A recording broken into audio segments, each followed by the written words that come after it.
또 오늘도 우리가 여전히 낯선 성읍들의 이름을 함께 읽었습니다. 그래도 아무 의미가 없는 것 같지만 이렇게 읽다 보면 여러분 분명히 은혜가 임합니다. 오늘 저에게 성경을 읽다가 은혜가 임했습니다. 이따가 말씀드리도록 하겠습니다. 자, 먼저 20장을 우리가 살펴보도록 하겠습니다. 20장에서는 도피성을 이야기하고 있습니다. 자, 이스라엘 12지파에게 모두 이제 땅을 분배했습니다.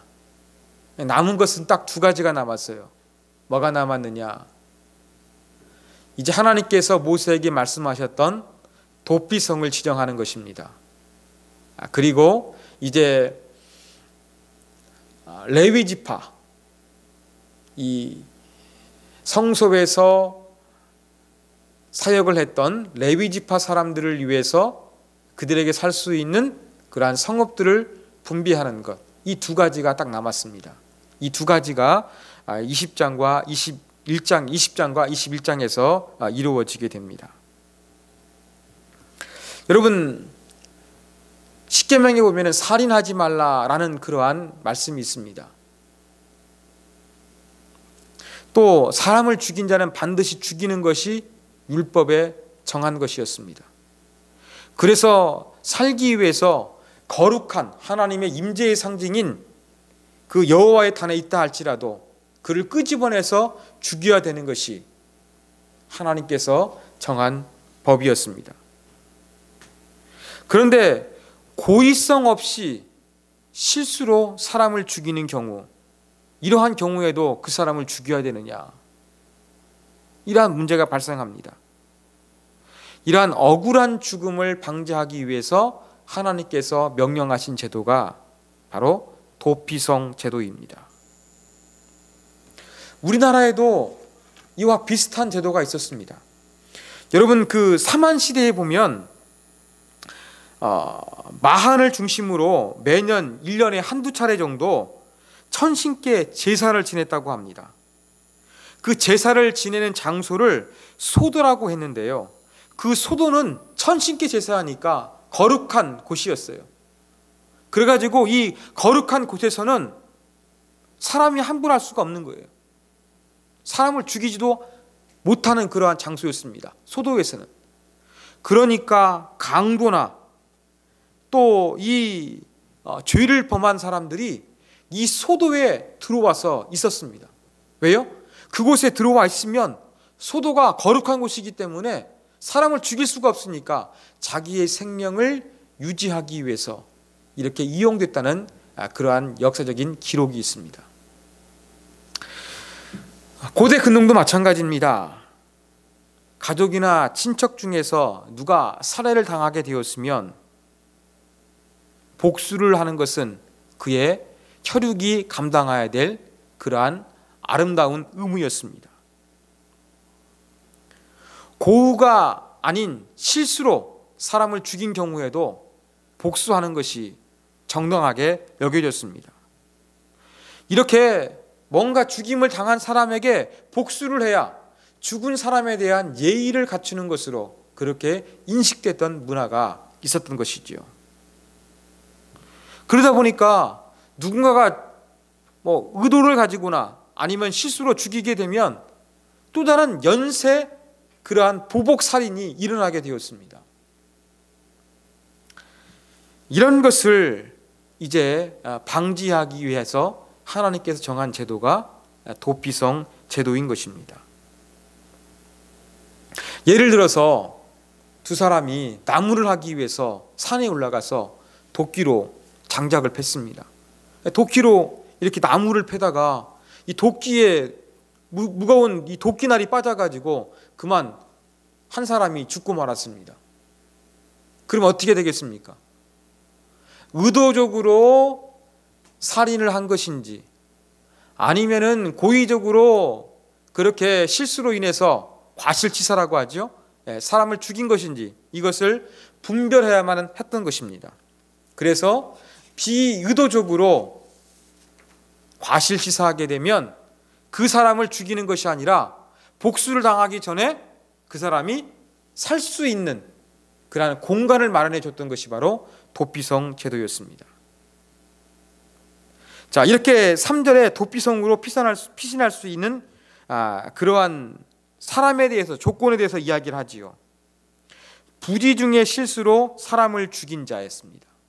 의도적으로 살인한 자를 어떠한 생명을 유지하기 위해서 도피성 제도를 준 것이 아니라 실수로, 과실치사로 사람을 죽인 경우 이제 도피성에 들어갈 수 있는 자격이 부여된 것입니다. 4절 이하에서는 이제 도피성에 찾아온 자가 무조건 받아주느냐? 아니죠. 따져봐야 되겠죠. 아까 말씀드린 것처럼 나무를 하다가 한 사람이 도끼에 맞아 죽었어요. 그러면 고의적으로 죽였느냐 아니면 실수로 죽였느냐, 이것을 신문해야만 했습니다. 도피성 문 앞에서는 이제 성 어귀에서는 이스라엘의 중요한 행정 절차가 이루어졌는데, 도피성으로 들여오는 사람들에게 이제 어떠하게 살인하게 됐는지 그 내막을 묻는 것이죠. 이것을 잘 묻고 듣고서 그 성읍의 장로들이 이 사람은 부지 중에 살인한 사람이다 판단되면 도피성에 출입을 허락했다는 것입니다. 만일 그가 의도적으로 살인했다는 것이 발견되면 그 사람을 돌려보냈습니다. 여러분, 아까 제가 그 도끼로 사람을 죽이고 말씀을 드렸는데, 부지 중에 사람을 죽였다는 것을 어떻게 분별할 수가 있겠습니까? 살아있을 때의 관계입니다.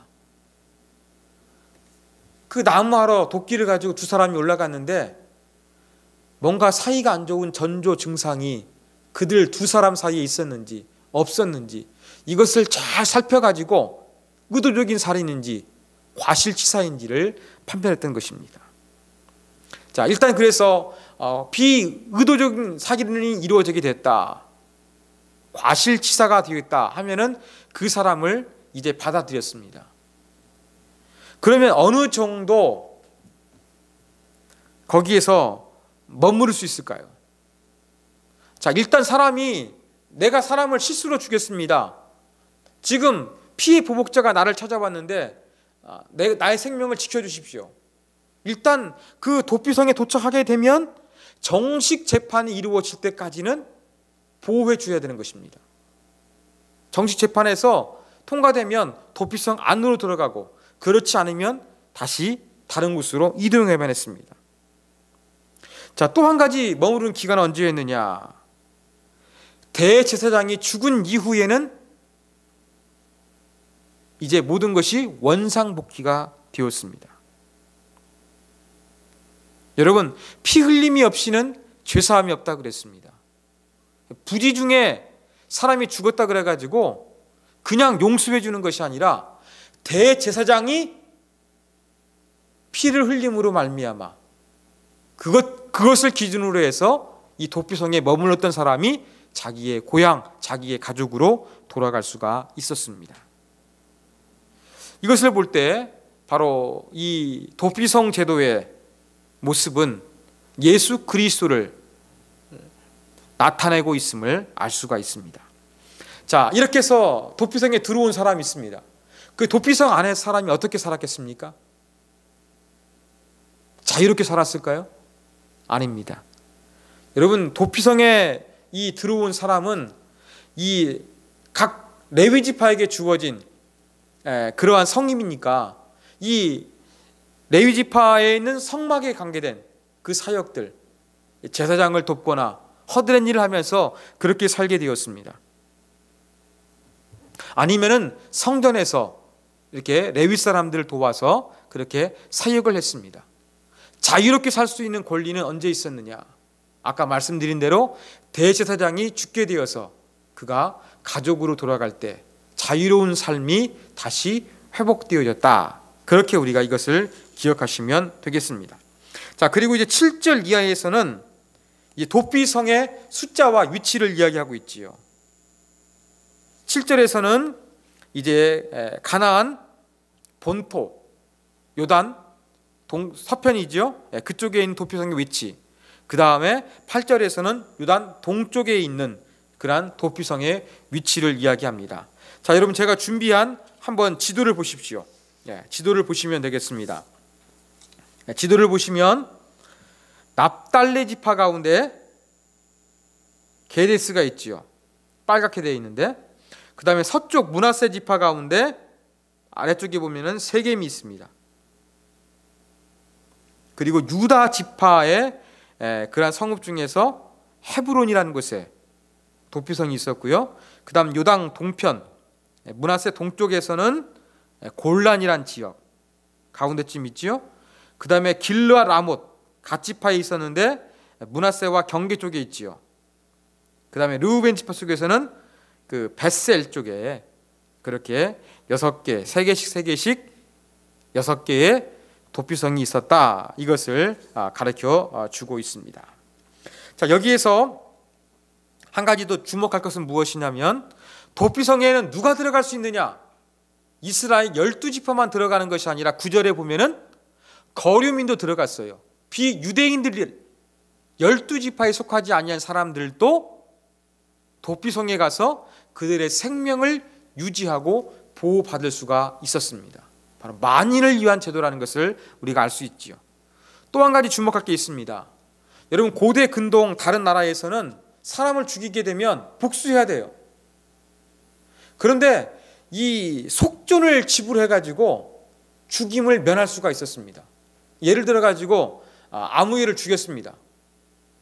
그러면 그 죽인 가족에게 찾아가가지고 내가 당신에게 그 사람을 죽인 대가로 얼마를 주겠다, 그렇게 제시를 하게 됩니다. 그러면은 그 가족 중에서 회의를 하게 되죠. 회의를 해서 그 속전을 받아들이겠다고 하면은 속전을 받고 그 사람에게 복수하지 않는 제도가 고대 근동에 있었습니다.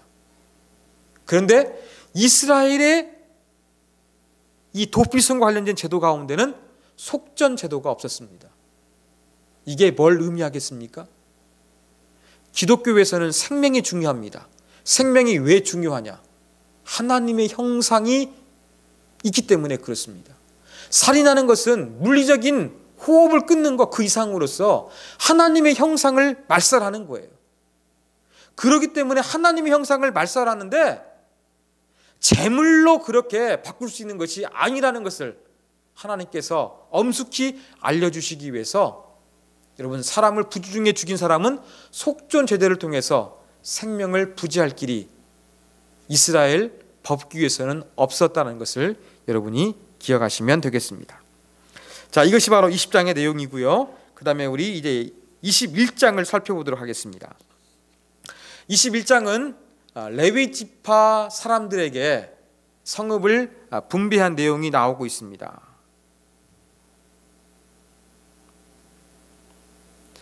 그래서 결론적으로 보면은 레위 지파 사람들은 48개의 성읍들을 받게 되었어요. 어떻게 나눠졌겠습니까? 지금까지 이스라엘 백성들에게 12지파에게 땅을 분배한 것과 똑같습니다. 제비를 뽑았습니다. 제비를 뽑아서 이 레위 지파 사람들에게도 땅을 분배했습니다. 그런데 땅을 분배하는데 조금 기준이 되는 사람들이 등장합니다. 누구냐면 레위의 아들들이에요. 게르손과 그핫과 무라리라는 아들이 있었는데, 이 세 아들의 이름이 나오면서 그 아들들을 중심으로 그렇게 48개의 성읍이 분배되는 것이 21장 가운데 기록되어져 있습니다. 자, 여러분, 이스라엘 12지파가 자기들이 분배받은 땅 가운데서 레위인들을 위해서 살 수 있는 성읍들을 주었다는 것, 목초지를 주었다는 것, 상당히 중요합니다. 왜 중요하느냐? 레위 지파는 땅을 분배받은 것, 그들의 기업이 아니라 여호와가 그 기업이라고 했습니다. 여호와가 재산이란 얘기예요. 그렇다고 한다 그러면 레위 지파에게 땅을 주는 것은 하나님께 대한 헌신이 내포되어져 있는 것입니다. 레위 지파에게 그 땅을 내어주면서 하나님에 대한 사랑, 하나님께 대한 헌신을 내포해 주고 있습니다. 동시에 수평적으로는 어떤 의미가 있었습니까? 수평적으로는 레위 지파도 땅은 못 받았지만 우리와 동일한 하나님의 부름받은 공동체다,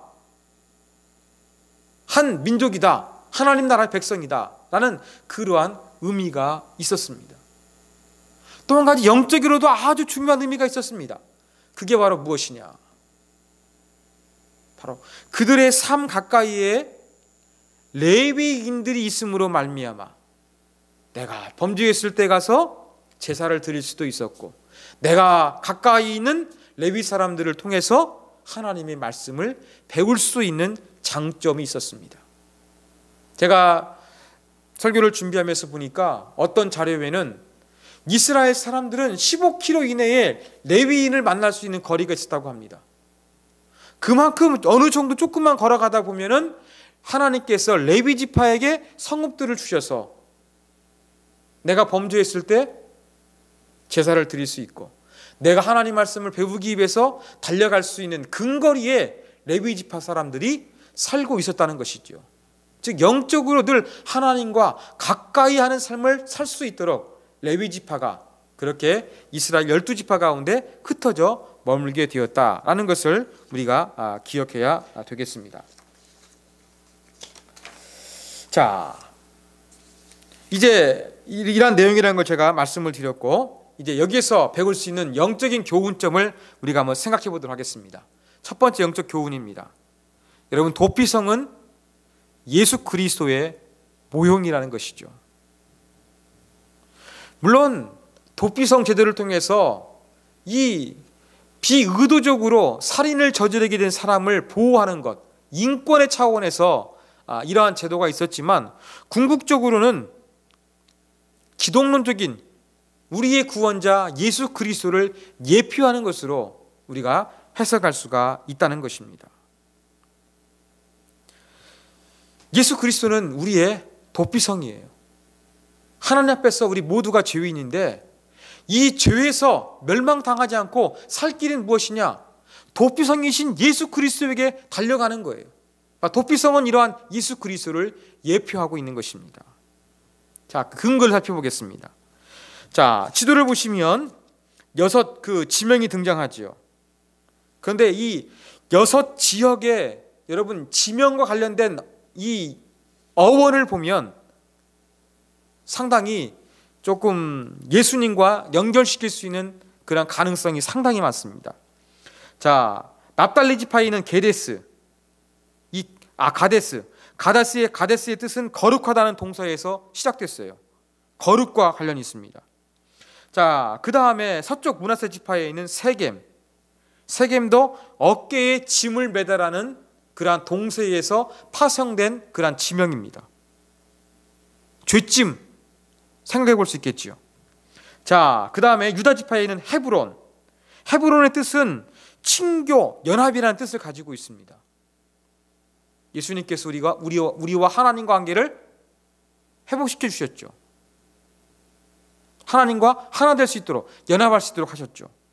자, 그 다음에 골란, 동쪽 므낫세 지파에 있는 골란의 그러한 지명도 기뻐하다는 동사에서 파생됐습니다. 그 다음 길르앗에 있는 라못이란 지명, 라못도 높이다라는 뜻이 있어요. 그 다음에 끝으로 이 베셀도 요새, 금이나 값진 보석을 의미하는 단어에서 파생이 됐습니다. 자, 이러한 6 지명들이 가지고 있는 이 파생된 어원을 볼 때 예수 그리스도와 연결해도 큰 무리가 없는 그러한 지명들을 선택했다는 것을 우리가 여기서 알 수가 있습니다. 자, 보다 더 깊은 의미에서 도피성의 특징은 예수 그리스도와 유사한 점이 많다는 것입니다. 여러분, 신명기 19장 3절에 보면 이러한 구절이 있습니다. 내 하나님 여호와께서 내게 기업으로 주시는 땅 전체를 세 구역으로 나누어 길을 닫고 모든 살인자를 그 성읍으로 도피하게 하라. 길을 내래요. 도로를 만들래요. 무엇을 위해서요? 살인자가 도피성으로 잘 도망갈 수 있도록 길을 만들라는 거였습니다. 그 당시에 이스라엘 백성들은요, 이 도피성으로 잘 갈 수 있는 이정표, 안내판을 만들어 놔야만 했습니다. 이것을 예수님과 어떻게 적용할 수 있겠습니까? 이스라엘 백성들이 도피성으로 갈 수 있는 이정표를 만들어 놓고 다리를 놓고 길을 잘 닦아야 했던 것처럼 우리도 예수 그리스도에게 갖는 다리와 길, 우리 분명히 이것을 알아야 하는 것이죠. 자, 두 번째입니다. 도피성의 문은 항상 열려져 있었어요. 여러분, 성읍에는요, 낮에는 문 닫고 밤에는 걸어 잠굽니다. 전쟁이 일어나게 되면 또 여전히 성문을 닫아버립니다. 도피성 어떻게 했을까요? 24시간 열어놔야만 했습니다. 왜요? 언제 어느 시간에 그 부지 중에 살인한 사람이 급히 도망쳐 올지 모르니까 그 사람을 수용하기 위해서는 어떻게 됐습니까? 성문을 열어놔야만 했던 것입니다. 예수님께서 뭐라고 하셨습니까? 내게 오라 그러셨어요. 예수님께서는 열린 마음을 가지고 계시다는 것을 우리가 알 수가 있습니다. 자, 세 번째, 도피성은 아까 말씀드린 것처럼 이스라엘 백성뿐만 아니라 이스라엘 지역 내에서 거주하고 있는 모든 거류민에게도 해당됐습니다. 예수님 시작에 죽으셨습니다. 유대인만 위해서 죽으셨습니까? 아니죠. 모든 인류를 위해서 죽으셨습니다. 이러한 공통점이 있습니다. 네 번째, 여러분, 부지 중에 살인한 사람은 도피성으로 도망하지 아니하면 그의 생명을 보장받을 수가 없습니다. 언제 이 피해 보복자가 다가와가지고 그의 목숨을 앗아갈지 모르는 일이었습니다. 그의 불안한 마음, 그의 불안한 생명을 지키는 길은 무엇이었느냐? 도피성으로 가는 거였습니다. 여러분, 우리의 영적인 생명, 우리가 누구에게로 피해야 되겠습니까? 예수님에게로 피해야 되겠죠. 자, 이런 걸 볼 때 말씀드린 네 가지 특성이 바로 예수 그리스도와 일치하고 있음을 잘 알 수가 있습니다. 그러므로 도피성은 예수 그리스도의 모형이다.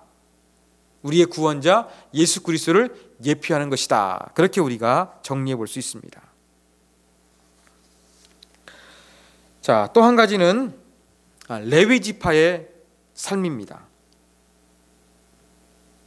레위 지파는 하나님이 기업이 되신다고 그랬어요. 제가 쭉 여호수아를 수요일마다 강의하면서 이 말이 잘 이해가 안 됐는데 오늘 제가 분명히 이해했습니다. 여러분, 기업이 뭐냐면은 상속받은 땅이에요. 쉽게 말해 자산이라는 것이죠. 하나님이 자산이라는 거예요.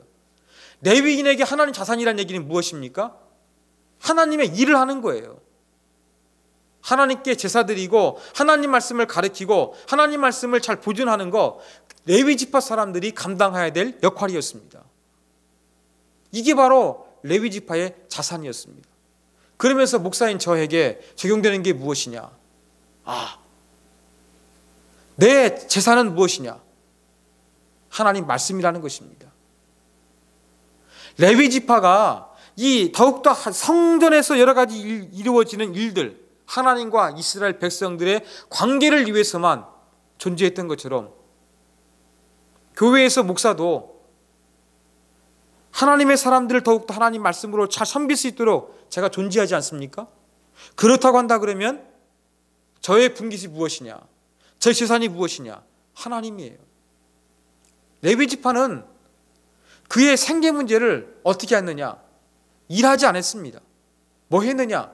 그 시간을 하나님의 말씀을 위해서, 사람들이 하나님을 깊이 있게 알아갈 수 있도록 돕기 위해서 그 시간을 활용했습니다. 목회자인 제가 시간을 어디에 써야 되느냐? 바로 하나님 말씀을 위해서 써야 한다는 것을 깨닫게 된 것이지요. 목회자는 어떠한 생계 수단을 위해 가지고 아르바이트를 하거나 뭐 다른 일 하는 데서 그 존재 목적이 있는 것이 아니라 가장 중요한 시간을 무엇을 위해 쓰느냐? 하나님을 위해서 써야 한다는 것입니다. 그리고 도피성이 이스라엘 백성들 사이에서 15km 이내에 갈 수가 있던 것처럼 늘 성도 가까이에서 하나님 말씀으로 돕고 섬길 수 있고 또 인도할 수 있는 그러한 위치에 있어야 한다는 것을 가르쳐주고 있습니다. 자, 그리고 제가 아까 성경에 있다가 한 가지 깨달은 게 있습니다. 여러분 21장에 보면은 레위 지파에게 성읍들을 줬고 목초지를 주었다. 그 단어가 항상 이렇게 붙어서 나옵니다. 왜 그랬을까요? 제가 설교를 준비하면서 이런 퀘션 마크를 던졌는데 제가 가지고 있는 자료들을 다 뒤져보니까 여기에 대해서 해석한 글들은 별로 없었습니다. 근데 아까 저와 여러분이 함께 말씀을 봉독하다가 제가 깨달았어요. 자, 여러분, 이스라엘 백성들이 하나님께 범죄하고 하나님께 감사 제물을 드리기 위해서는 뭘 가져왔습니까? 동물을 가져왔지요. 짐승을 가져왔지요. 염소나 양, 소를 가져왔습니다. 가난한 사람은 뭐 다른 걸 가져왔지만요. 자, 이러한 이 가축들을 가져오게 되면 레위 지파 사람들이 살고 있는 지역에서 풀이 없으면 어떻게 되겠습니까? 여호와께 좋은 곳으로 드릴 수가 없는 거예요. 그렇죠? 하나님 가장 좋은 곳으로 드려야 되는데 지금 레위 지파 사람들이 있는 곳으로 왔는데 목초지가 없어요. 그럼 하나님께 최선을 다해서 좋은 곳으로 드릴 수가 없습니다.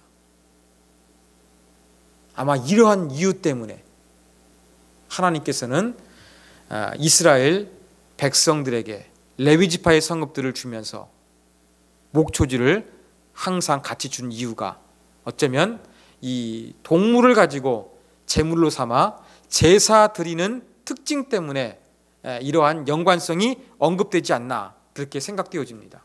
확실할 것 같아요. 이렇게 제가 설교 준비를 하다가 얻지 못한 해답을 저와 여러분이 함께 말씀을 읽는 동안에 깨닫는 경우도 있습니다. 이게 바로 성경 읽기의 유익이라고 할 수가 있습니다. 자, 마지막 세 번째 교훈입니다. 여러분, 레위 지파의 이야기는 우리에게 언제나 희망이 존재한다는 것을, 포기하지 말라는 것을 가르쳐주고 있습니다. 자, 여러분, 시므온 지파에게 땅을 분배한 내용 혹시 기억하고 계십니까? 시므온 지파는 그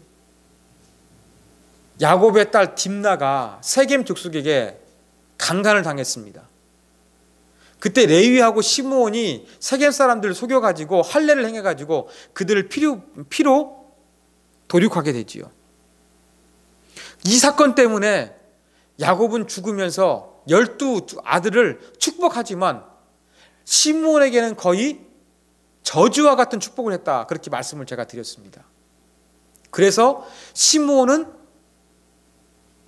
어떠한 땅을 많이 받은 것이 아니라 숫자가 적으니까 유다 지파가 분배받은 그 땅 안에서 분배를 받았다. 그렇게 말씀을 드렸는데 여러분 기억하십니까? 이게 보면 어때요? 복받지 못한 것이잖아요. 그런데 조금 시간이 지나면 이 복이 아닌 것 같은 저주 같은 것이 복이 되는 것으로 역전이 됩니다. 언제 그렇게 되느냐? 이스라엘은 남과 북으로 나뉘게 되었습니다. 북쪽 10지파가 이스라엘, 남쪽 유다가 이제 그 하나님을 잘 섬겼습니다.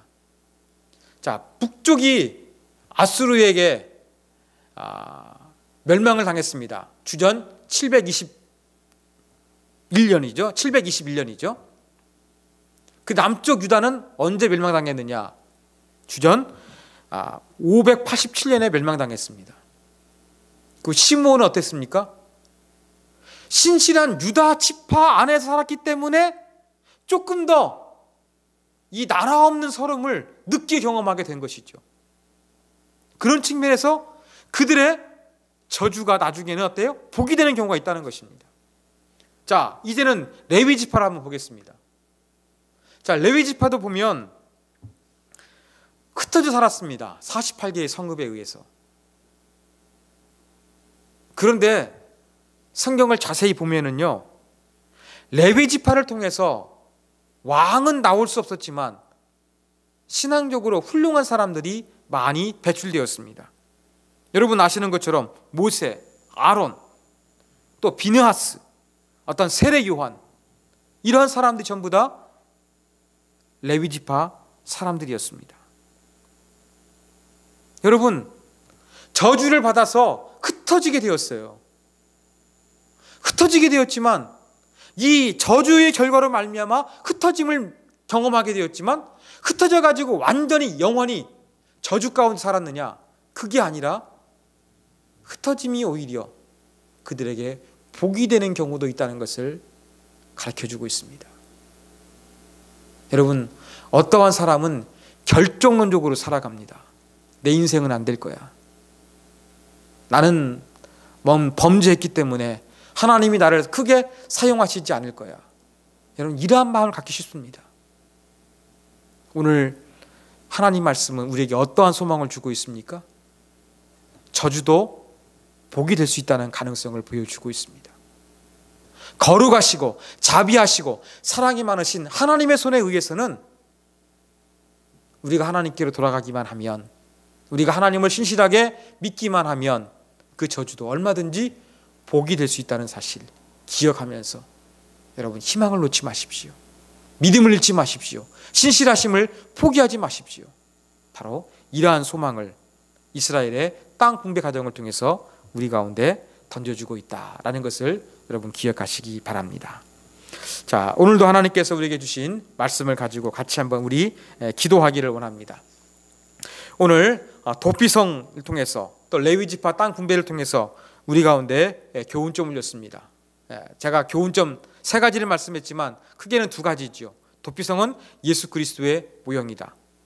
또 다른 교훈점, 여러분 희망을 언제나 잃지 말자. 저주를 받은 것 같지만 하나님께서는 얼마든지 이것을 복으로 바꾸어 주시는 분이기 때문에 늘 우리가 신실하신 하나님을 의존하면 되겠습니다. 우리 오늘 우리에게 주신 말씀을 기억하면서 같이 한번 우리 말씀 붙잡고 우리 기도하도록 하겠습니다. 기도합니다.